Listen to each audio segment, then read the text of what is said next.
নবজাতকের ঘন ঘন বমি হওয়া অনেক বাচ্চাদের দেখা যায় হওয়ার পর পর হওয়ার 2 ঘন্টার মধ্যে বা 4 ঘন্টার মধ্যে বমি শুরু হয়ে যায়। এখন কি কারণে এই সমস্যাগুলো হইতে পারে?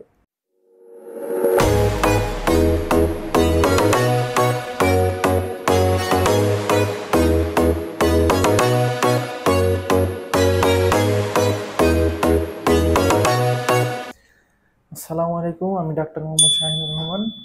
আপনাদের সামনে আবার একটি নতুন টপিকস নিয়ে হাজির হয়েছি। আজকের টপিকসটা হচ্ছে নবজাতকের ঘন ঘন বমি হওয়া। খুবই গুরুত্বপূর্ণ টপিকস। অনেক বাচ্চাদের দেখা যায় হওয়ার পর পর হওয়ার 2 ঘন্টার মধ্যে বা 4 ঘন্টার মধ্যে বমি শুরু হয়ে যায়। আবার অনেকের শুরু হয় 4 দিন, 5 দিন, 7 দিন পর। তো এই বমিটা সাধারণ কারণ থেকে খুবই জটিল জটিল কারণ পর্যন্ত হতে পারে এই বমিটার কারণ। যেমন সাধারণ কোনো গ্যাস বা অ্যাসিডিটি হইলে যেরকম এই বমিটা হইতে পারে, এর যে জটিল কারণ তার কারণেও বমিটা হইতে পারে।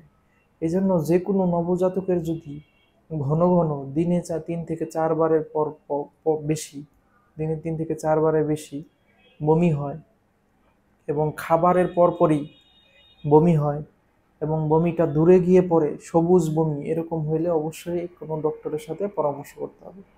এখন কি কারণে এই সমস্যাগুলো হইতে পারে? তো একটা নবজাতকের বমি এবং বড় একটা বাচ্চার বমি দুইটা এক জিনিস না, এই দুইটা একটু পার্থক্য আছে। একটা নবজাতক ঘন ঘন বা 3-4 বার বমি করলে আমরা যেভাবে দেখি, একটা বড় বাচ্চা বা বড় মানুষ বমি করলে আমরা ঠিক ভিন্নভাবে দেখি। একটা নবজাতক ঘন ঘন বা রিকারেন্ট বমি করলে কি কি কারণে করতে পারে?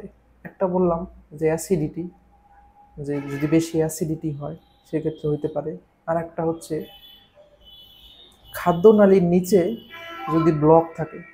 কোনো কোনো বাচ্চাদের জন্মগত ত্রুটির কারণে খাদ্যনালীর মধ্যে যে ছিদ্রটা থাকা দরকার, যে পাইপের মতো যে লুমেন বা ফাঁকা জায়গা থাকা দরকার, কোনো কোনো বাচ্চার জন্মগত ত্রুটির কারণে ওই ফাঁকা জায়গাটা তৈরি হইতে পারে না, যাকে আমরা ডিউডেনাল অ্যাট্রেসিয়া বলি।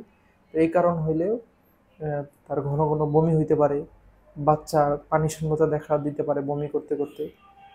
এরপর খাদ্যনালীর পাকস্থলীর নিচে যদি মাংস পেশি বেড়ে যায়, তাহলেও পাকস্থলী থেকে খাবারটা নিচে নামতে পারবে না।